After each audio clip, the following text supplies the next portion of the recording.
જે ફેમિલી ઉપર વીતી રહ્યું છે એમને કેવું થતું હશે. અત્યારે બધા જો ભાઈ મસ્ત ભાઈઓ નાસ્તો કરી રહ્યા છે. એવું નહીં કે ખાલી તમારા જોડે દગાખોર માણસ હોય, અમારી જોડે બી એક ગ્રુપમાં દગાખોર છે. અમુક અમારી જોડે ટ્રીપમાં આવેલા અમુક નબીરાઓ એવું કહી રહ્યા છે કે અમે રોજ મેડિટેશન કરીએ છીએ.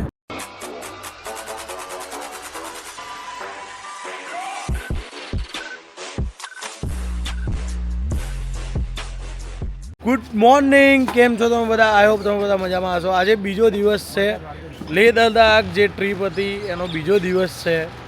લેહ લદ્દાખ જવાનું કાલે રાત્રે અમે કેન્સલ કર્યું છે. એનું રીઝન છે કે પહલગામમાં જે અટેક થયો છે એના ઉપરથી અમે બધાએ વિચાર્યું છે કે ભાઈ હવે અમારે ત્યાં ના જવું જોઈએ, કે ત્યાં ખતરો છે અત્યારે, અને અત્યારે સિચ્યુએશન બી એવી નથી કે અમે બધા જઈ શકીએ. તો એટલા માટે અમે ત્યાં જવાનું કેન્સલ કર્યું છે અને અમે બીજી લોકેશન નક્કી કરી છે જે છે ગોવા. યસ ગાઈઝ, અહીંયાથી અમને ગોવા દૂર તો પડશે. તો હવે અત્યારે અમે સવારમાં મસ્ત નાસ્તો કરવા માટે આવ્યા છીએ. જોઈ લો ભાઈ, આ બધા હવે નિલેશભાઈ ઘરેથી નાસ્તો લઈને આવ્યા હતા. એ નાસ્તો છે મરચાં, થેપલા ને એવું બધું લઈને આવ્યા હતા. અત્યારે બધા જો ભાઈ મસ્ત ભાઈઓ નાસ્તો કરી રહ્યા અને પેલી બાજુ ચા બની રહી છે. તો ચા ગરમ ગરમ આવે એટલે ચા પીએ અને એ પછી ચા નાસ્તો કરીને ગાડીનો સેલ મારીએ અને નીકળીએ ડાયરેક્ટ ગોવા બાજુ. અને હવે તમને લેહ લદ્દાખમાં જે બરફ બતાવતા હતા એની જગ્યાએ હવે દરિયા બતાવીશું. ચલો તાણે. તો હવે જો ભાઈ મસ્ત ગાડી લઈને નીકળી ગયા હતા. અત્યારે અહીંયા આગળ ઊભા છીએ, બધાને મસ્ત રીતે ફ્રેશ બેસ થઈ જાય અને પોતાના થોડાક વિડીયો છે એડિટ થઈ જાય. અને ટાટા નેક્સોન મારી જોરદાર વર્ક કરી રહી છે ભાઈ, બહુ મજા આવે ચલાવવાની. 5 જણા છીએ પણ આમાં એવું લાગતું નહીં કે કમ્ફર્ટેબલ ના હોય. આ તે પાછળ બી 3 કમ્પ્લીટ બેસી રહ્યા છે. પણ આગળ તો સિંગલ સીટ છે એટલે વાંધો નહીં. બાકી ડેકીની વાત કરવા જઈએ તો એની અંદર બી બધાના લગેજ એકદમ કમ્પ્લીટલી આવી ગયા છે અને બધે 5 જણા એકદમ કમ્ફર્ટેબલી મસ્ત રીતે ફરી રહ્યા છે. એસી બી જોરદાર વર્ક કરે છે. અને એન્જિનની વાત કરવા જઈએ તો પતી જ ગયું ભાઈ, બહુ મજા આવે એમ. તો અત્યારે વાગી ગયા છે 2:23.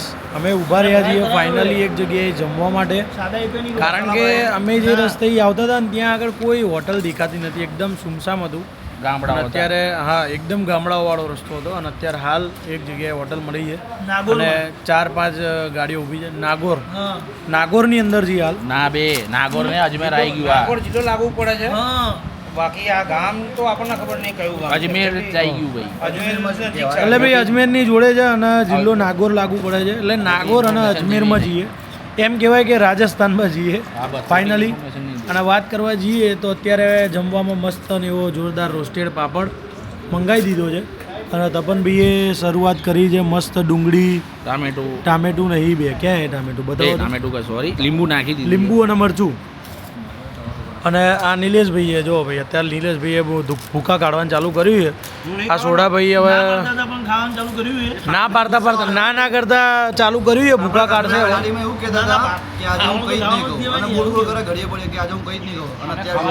અને અત્યારે સૌથી પહેલા તૂટી પડ્યા.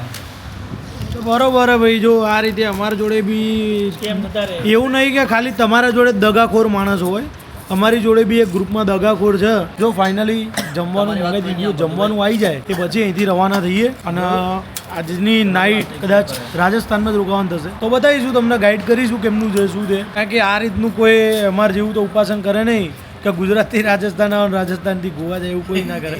પણ અમે કરીએ છીએ કે બધાની ઈચ્છા છે ભાઈ ફરવું જ છે એમ, તો ફરી લઈએ ને બતાવીએ હવે તમને ગોવા.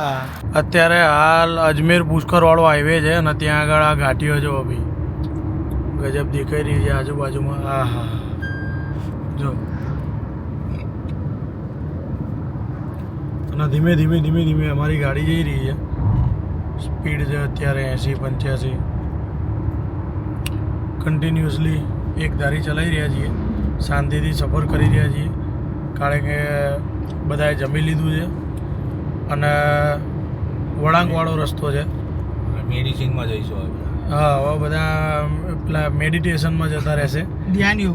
ધ્યાન યોગ મતલબ ઇનડાયરેક્ટલી આ લોકો એવું કહે છે કે હું દરરોજ મેડિટેશન કરું છું એમ. દરરોજ આ લોકોને એવું કહેવું છે. અમુક અમારી જોડે ટ્રીપમાં આવેલા અમુક નબીરાઓ એવું કહી રહ્યા છે કે અમે રોજ મેડિટેશન કરીએ છીએ, આટલો ટાઈમ તો અમારે મેડિટેશન જોઈએ જ. અને એમનું મેડિટેશન મેન શું હોય ખબર છે? ઊંઘી જવું. આંખો બંધ કરીને ગોરવું એમનું મેડિટેશન છે.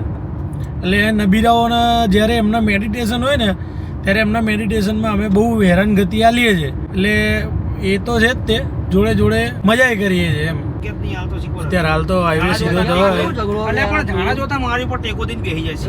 બે બગડવાનું તો જગ્યા માટે યાર, થોડું તો શરમ કરો. હવે તો મેચ્યોર થાવ થોડા કારા એનો. બે આ દર વખતનો પ્રોબ્લેમ છે યાર. આ થોડાક મેચ્યોર થાવ હવે, ઉંમર થઈ જાય તમારી. તને ખબર પડે હમણાં કેવું કરે છે. જોયું ને, આ બધા નાના નાના બાળકો જે રીતે બાજતા હોય ને એ રીતે આ લોકો બાજી રહ્યા છે. વાતા નહીં યાર. અને આ સામે જો એક બોલેરો વાળો આવી રહ્યો છે બળદની જેમ, સામે આગળ ને આગળ હામો નામો. અમુક એવા ડ્રાઈવર હોય કે જે સામેવાળા વાહન જે ચલાવતો હોય એની સિચ્યુએશન ના સમજી શકે, પ્લસ ગમે તેમ આડેધડ ચલાવતા હોય તો એ ધ્યાન રાખવું જોઈએ. કારણ કે એક્સિડન્ટ થવાનું મેઇન રીઝન એ જ હોય કે તમે ધ્યાન ના રાખતા હોય. તમારું પોતાનું વાહન સમજીને કે મારું જ એકલું ચાલે છે હાઈવે ઉપર એ રીતે. જો આને કેટલું બહાર આવું છે જો. અને અમારા જેવા હોય એ બિચારા શું કરે ભાઈ, શાંતિથી દબાઈ દેવી પડે તો બ્રેક માર લેવાની. હા ભાઈ તમે નીકળી જાઓ સાહેબ, તમારે પહેલાં કામ હશે એટલે તમે નીકળી જાઓ. સાહેબ પહેલા ભાઈ શું સાહેબ પહેલાં ભાઈ, એમને ત્યાં આગળ લૂંટાઈ જતું હોય ને ભાઈ, કરોડો રૂપિયાના ધંધા હોય પણ જાન કરતાં બી મોંઘા હોય એમ, પોતાની જાન કરતાં મોંઘા હોય ને ભાઈ. એટલે પહેલાં એ સાચવવા પડે, એમને ધંધા સાચવવા પડે. જીવ કરતા વાલા રૂપિયા. હા જીવ કરતાં વાલા હોય ને રૂપિયા એમને, એટલે એ બધું પહેલાં સાચવવું પડે ભાઈ. એટલે સાચવો ભાઈ, એ બધું સાચવો. બાકી અત્યારે મસ્ત હાઈવે સીધો છે અને આ બાજુમાં જો મસ્ત હા હા હા પહાડો જોઈ લો. અને રાજસ્થાનના રોડ ભાઈ બહુ મસ્ત હોય. એ કઈ વાંધો નહીં. તો ફાઇનલી અમે અત્યારે એક જગ્યાએ ચા પીવા માટે ઊભા રહ્યા છીએ, ચા નાસ્તો કરી રહ્યા છીએ. ચા નાસ્તો કરીએ અને ભાઈ નીકળીએ. અત્યારે હાઈવે પકડાયેલો છે, સમથિંગ અમારે રાજસ્થાનમાં જ નાઇટ રોકાવાનું થશે એવું લાગે છે. અને સારો આ હાઈવે થોડો સારો છે. અંદર થોડોક હાઈવે ખરાબ હતો તો એના લીધે થોડું ધીમે નીકળવું પડ્યું. પણ આ હાઈવે સારો છે, જાય છે સારી ગાડી, એટલે વાંધો આવતો નહીં. બાકી અત્યારે કંઈ ખબર નહીં ક્યાં છીએ, કયું લોકેશન એ તો મને નહીં ખબર. કારણ કે નીકળી ગયા છે અને ચિત્તોડગઢ આગળ પહોંચવા આવ્યા છે. મતલબ ચિત્તોડગઢ 150 કિલોમીટર છે એટલી ખબર છે. 150 કિલોમીટર, હજુ તો 150 કિલોમીટર ચિત્તોડગઢ છે. અજમેરથી આગળ નીકળ્યા પણ અહીંયા જે જગ્યાએ જઈએ એનું ખબર નહીં. બાકી બતાવીએ આગળ ક્યાં ઊભા રહીએ. તો ફાઇનલી ગાઈઝ અમે લોકો અત્યારે ચિત્તોડગઢની અંદર સિટીમાં નહીં, હાઈવેટ જ એક સારી હોટલ મળી તો એની અંદર રોકાઈ ગયા છીએ. અને અમારી જે લેહ લદ્દાખની સપનાની ટ્રીપ હતી એ હવે અમે બજેટ ટ્રીપ ગોઠવી દીધી છે ગોવામાં. તો હવે ગોવા જઈ રહ્યા છીએ. અને મેન અમને ઘણું દુઃખ છે, બહુ જ દુઃખ છે કે પહલગામમાં જે પ્રોબ્લેમ થઈ છે આ તે થયું એ નહોતું થવું જોઈતું હતું. અને ગવર્મેન્ટ એના ઉપર કામ કરી જ રહી છે અને એનું જલ્દીથી જલ્દી જે બી થશે નિવારણ લાવશે.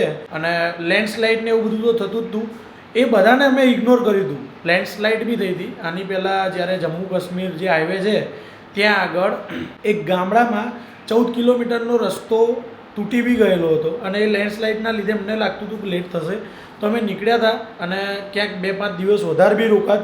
અને આ ટ્રીપને ફાઇનલ અમે પૂરી કરવાના હતા કે યુટર્ન નહીં જ મારીએ એમ, કોઈ બી હાલતની અંદર આ ટ્રીપમાં યુટર્ન નહીં મારીએ અમે એવું વિચારેલું હતું. પણ અત્યારે સિચ્યુએશન ત્યાંની પણ એવી છે, અમને પણ રિયલાઇઝ થયું કે કદાચ અમે એ જગ્યાએ હોત તો, આપણી ફેમિલી હોત તો, અમને એ ફેમિલી વિશે વિચારીને પણ દુઃખ થાય છે કે ત્યાં આગળ જે થયું છે, જે પ્રોબ્લેમ થઈ છે, જે લોકોના ખરેખર આમ જેમના ઉપર વીતે છે, જે ફેમિલી ઉપર વીતી રહ્યું છે એમને કેવું થતું હશે. તો ગાઈઝ હવે હું રિકમેન્ડ નથી કરતો કે તમે જમ્મુ કાશ્મીર ફરવા જાઓ, હું નહીં કરતો. હવે કાલ સવારે ફરીથી અહીંયાથી વહેલા નીકળવાના છીએ. મેન અમે કપડાં એ બહુ જ ઓછા જીવડી લઈને આવ્યા હતા કારણ કે અમારે જમ્મુ કાશ્મીરમાં જવાનું હતું બરફની અંદર. તો અમે વિચાર્યું હતું કે એક કપડાં અમે રિપીટ કરીને પહેરી લઈશું કારણ કે બેગ જે છે એ બહુ વધારે થઈ જાત તો ગાડીમાં ના આવી શકત. એટલે અત્યારે અમે કપડાં પણ લિમિટેડ લાવ્યા હતા. એ પ્રમાણે અમે ચાલીશું અને અમારો જે બી આખી ટ્રીપ છે અમારી રીતે બતાવી દઈશું. કાલની ટ્રીપ કેવી જાય છે એ બધું તમને બતાવીશું. અત્યારે નહીં, સવારે નીકળવાનું છે. તો બાય બાય, ગુડ નાઇટ. અમે હવે જમી લઈશું કારણ કે વાગી ગયા છે 8 તો વાગી ગયા છે. તો હવે જમી લઈએ અને પછી બધા જ ઊંઘી જઈશું 9, 9:30 મેક્સિમમ 10 વાગે કારણ કે કાલે સવારે 8 વાગે અમારે નીકળવાનું છે. તો મળીએ કાલના નવા બ્લોગમાં. અહીંયા જ બ્લોગ એડ નથી કરતા, કન્ટિન્યુ રાખીએ છીએ. હવે તમને ગોવાની ટ્રીપ બતાવીશું. જય માતાજી, જય શ્રી કૃષ્ણ.